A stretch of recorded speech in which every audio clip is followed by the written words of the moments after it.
You'll be able to save the document wherever. So when you're doing it, it's not going to print it, okay? You're in print mode, but it's not going to print it. It's just setting it up as a PDF file, okay? So when you set it up as a PDF file, and it goes through the print mode and you say okay, it's going to bring you to this box. And it's going to say, what do you want to name it? Well, I want to name it Ronald Probert. I think I graduated with that cat. And where do you want to put it? I want to save it in my documents. It's where I save it. I just find it's easier to do whatever. So I mean, I always save it in my documents.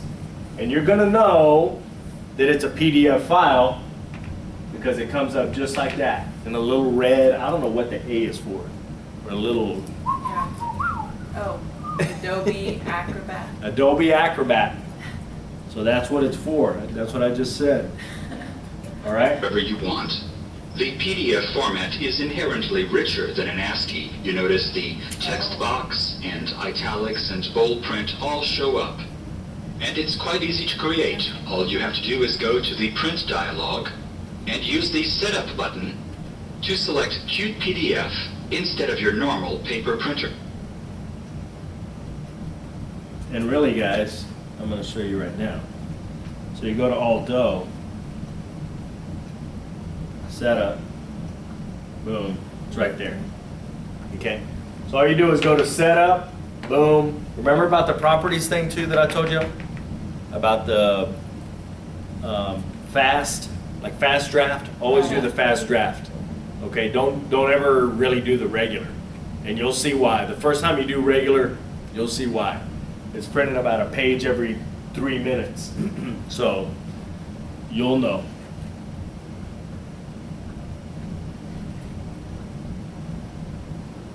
Any questions about PDF files? Timestamp printing. Let's see how Eclipse lets you control the printing of time-stamped document.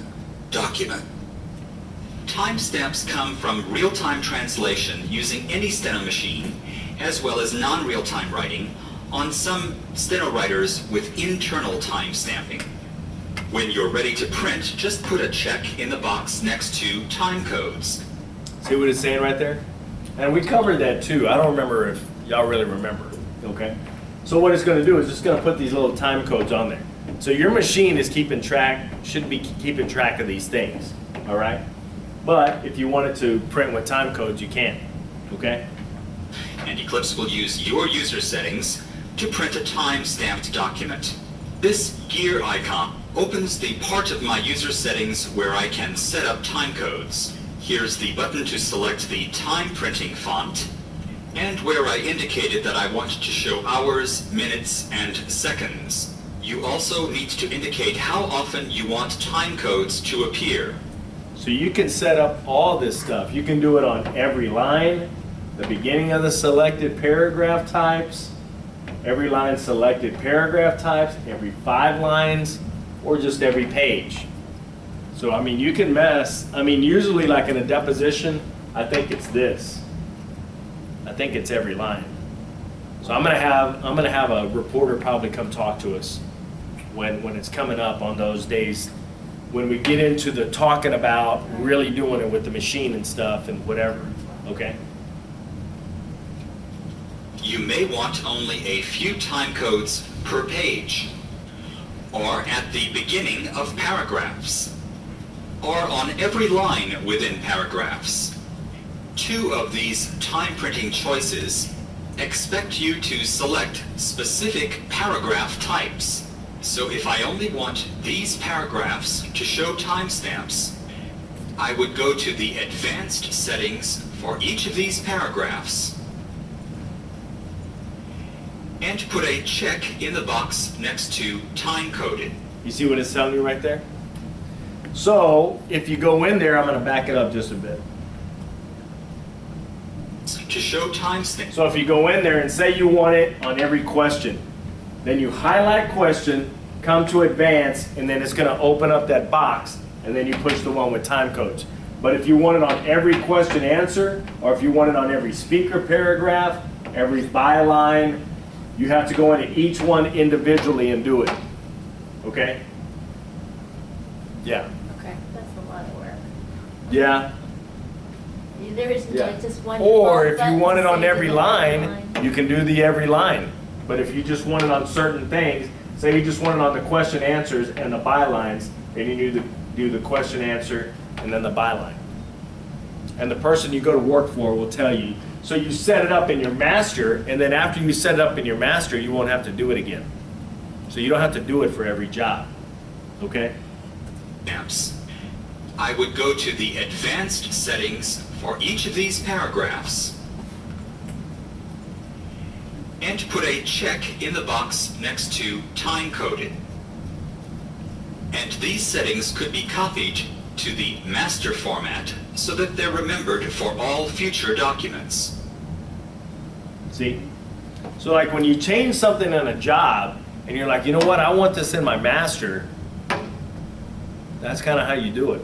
So when you go through and change it, you're going to change it to your master. So you want to copy it. Be careful with that. Okay? Be careful. But that's how you do it.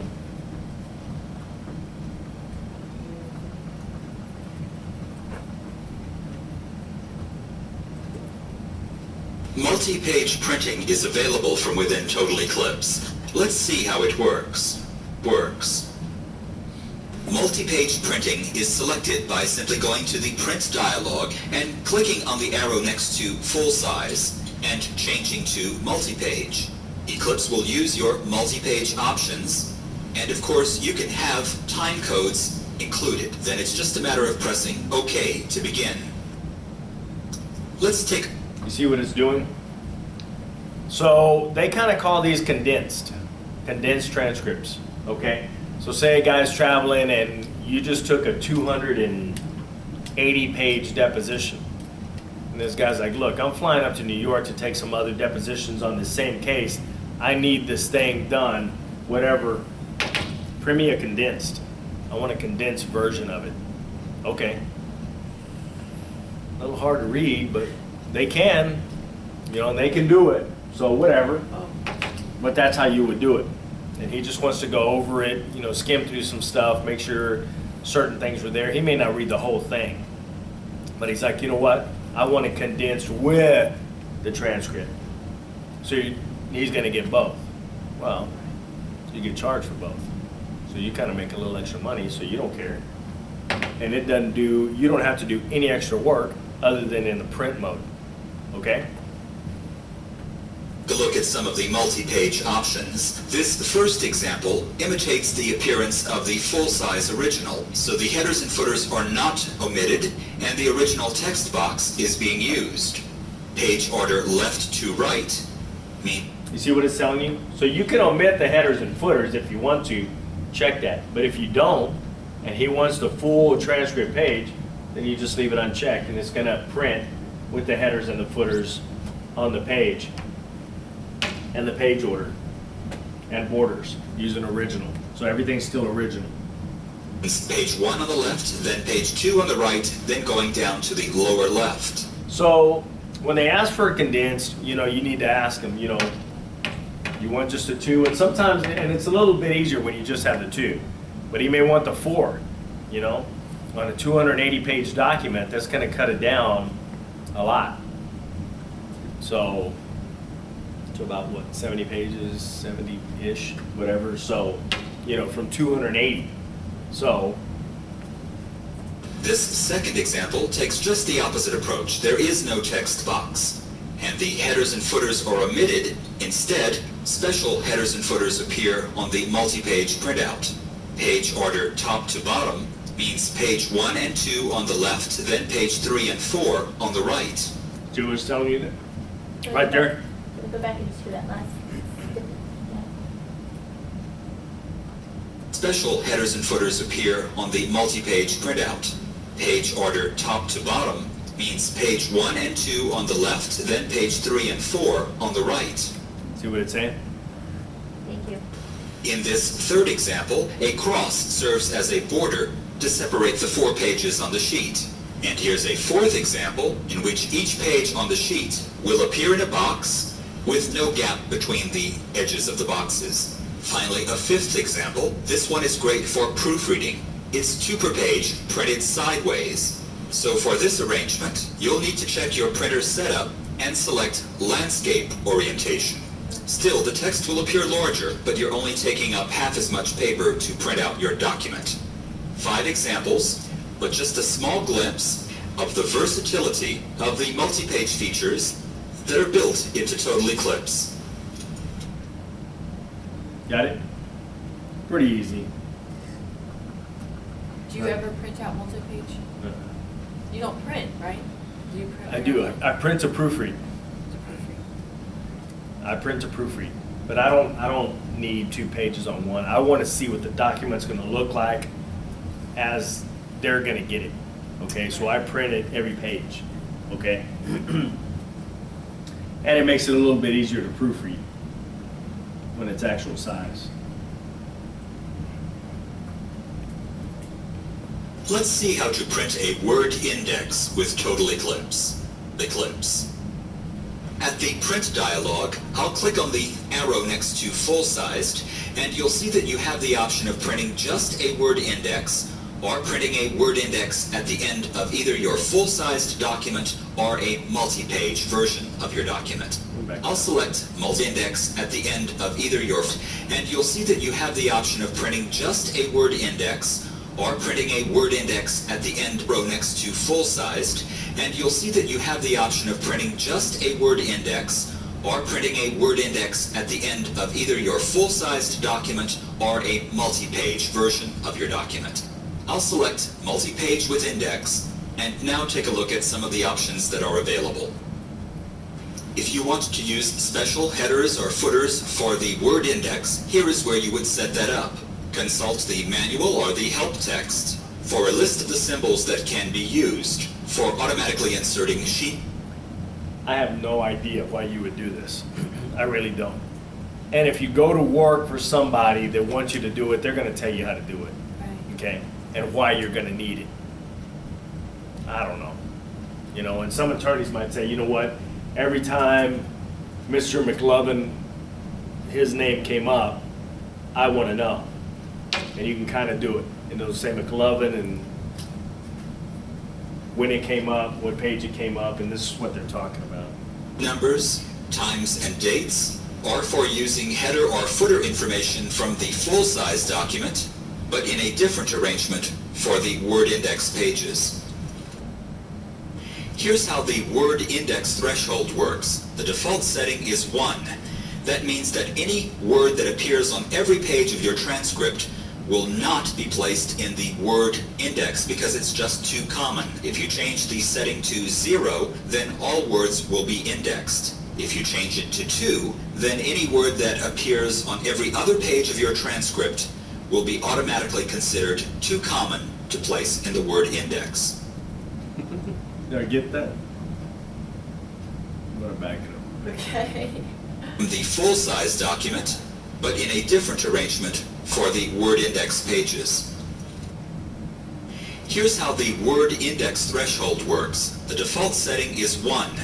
That means that any word that appears on every page of your transcript will not be placed in the Word index because it's just too common. If you change the setting to 0, then all words will be indexed. If you change it to 2, then any word that appears on every other page of your transcript will be automatically considered too common to place in the Word index. Get it? 2 final notes concerning... Get it then? Yeah. It's not that big of a deal. It's really not. So if a word is really common, it's not going to put it in there, like the, Right. you know, stuff like that. Okay? So that's just kind of what it's telling you there. It's not that big of a deal. The Word indexing. First, the Translate section of User Settings contains a list of non-capping words. These are automatically considered noise words that will not be included in the Word index. Second, you can go to the Programming section of User Settings and edit the list of common words. This gives you additional control over the list of words that you consider so common that you do not want them to appear in your Word indexes.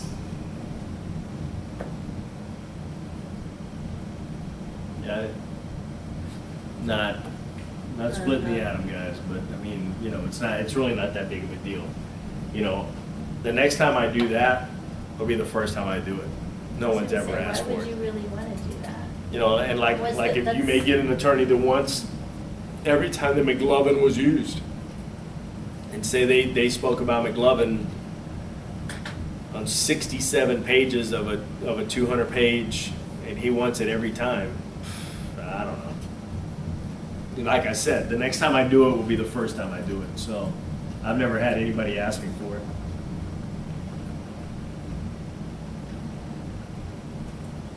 Once you ask Eclipse to print a document, Microsoft Windows is in charge. So let's see how to stop printing. Look for a printer icon in the taskbar of your Windows desktop. It's probably in the lower right corner of the screen. If you click twice on the printer icon, you'll see a list of the documents that are being printed. You can select specific documents that you want to stop printing, and then press the delete key on your computer keyboard, or right-click and select cancel. All y'all know how to do this, right? It's pretty easy. So it's just a little print icon thing down here. Come up here, right-click, stop. You can restart it, pause, you know, so. But you can also cancel all printing by going to the Printer menu and selecting Cancel All Documents. After a little while, the printing will stop.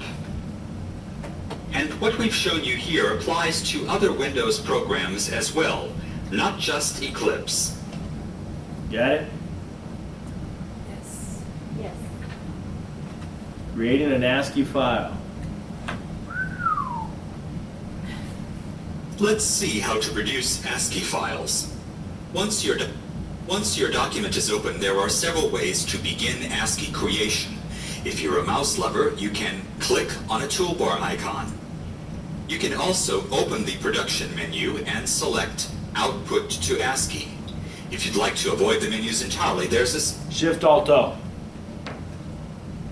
Output to ASCII. Right. That's speed key, Shift-Alt-O, as in output. In this case, you're outputting to a file rather than outputting to a printer. Here is the Create ASCII dialog. By default, the system would include all the pages of your document. But you can indicate specific pages only. If your file includes several volumes, you can specify which volumes you want included in the ASCII, or which pages within a specific volume. The default is to produce a standard page image ASCII. After the ASCII file is created, you can have the system produce one or multiple copies. The ASCII file itself is created very quickly, and the copying does not take very long either. So that's how you do it. Shift-Alt-O. Okay?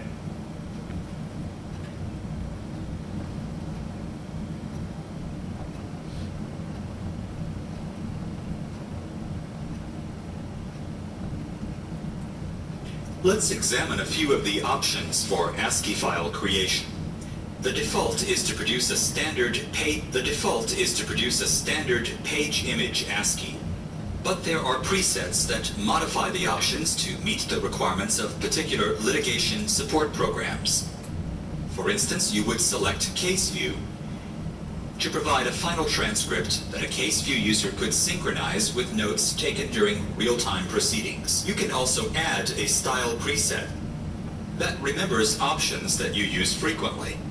For instance, if I produce a rough ASCII, I like it to be completely capitalized with the page number at the top left and the words draft copy appearing next to each page's number. This style preset will now be available whenever I need it.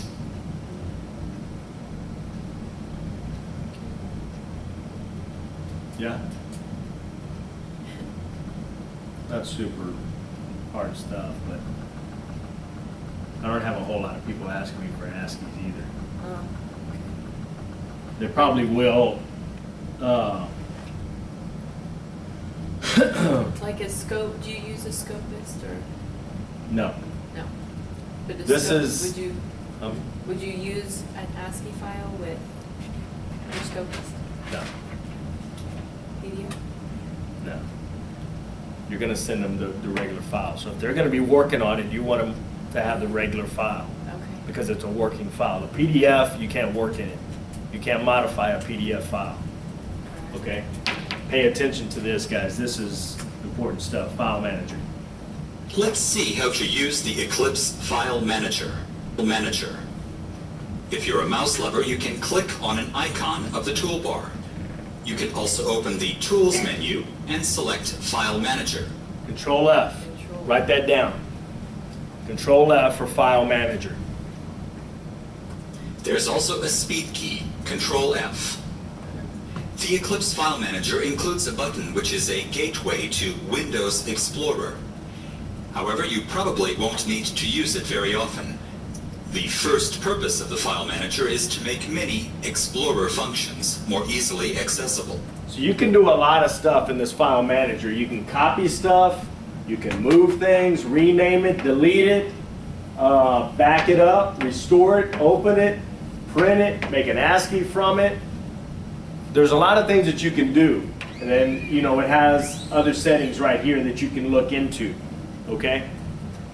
For instance, you can easily move an entire group of files. You can also easily rename an entire job with all its subfiles. So it opens up these things and it gives you this little box, and all you do is click on that little box and then you just tell it what you want it to do. It's pretty cool. It's pretty easy. Pretty easy stuff. All right?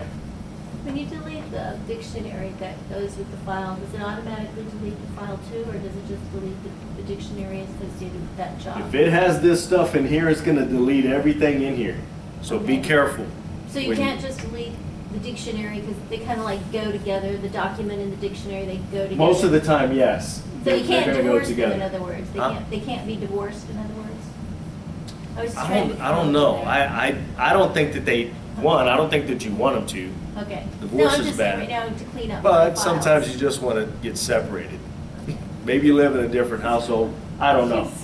But usually it's all together. Okay? So it's going to show you it has a note file, the transcript file, the dictionary, No. stuff like that. So it's going to show you all the things that are in there. Be careful when you're deleting stuff. Okay? There are buttons for common archiving functions and for a few production functions. For instance, there's a shortcut to print an entire file or group of files. So if you need a group, you know, print a group of stuff, I guess, you know, that's how you would do it.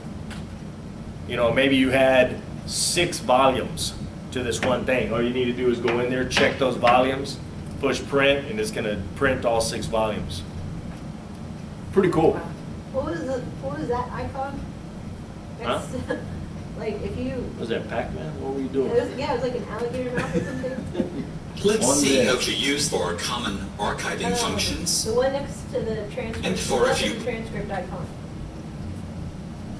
This? Yeah, what's that? That's notes. Oh, So it's like the old, y'all even know what the paper pads? That's what it is, it's the It pads. started out on So that's the notes.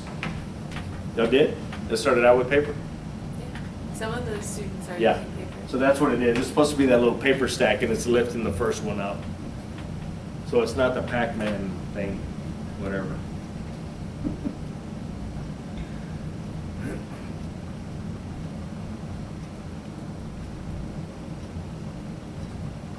Any questions about that, guys? That file manager is pretty cool stuff because you can back up a lot of your stuff, like your dictionaries, jobs, to like an external hard drive. So it's pretty cool. It's good stuff. Any questions? Okay. Guys, we just finished the class portion of this thing. So we're getting really close to bringing machines and starting to do stuff on the machines. It's going to really start getting cool, okay? So the days of you missing I mean, unless it's really something you don't want to miss too much, okay? Because now we're going to start doing stuff, and now they're going to start getting into in-depth stuff of the stuff we just went over. So those are just kind of a preview of what it does, whatever. Now they're going to go in depth of, yeah, so it's going to start getting good, okay? So that's all for this week. Do y'all have any questions about what we covered? Kind of important stuff too, guys. And I say that every week, but I'm telling you, it is important stuff. So, any questions? No? Thanks. We'll see y'all next week.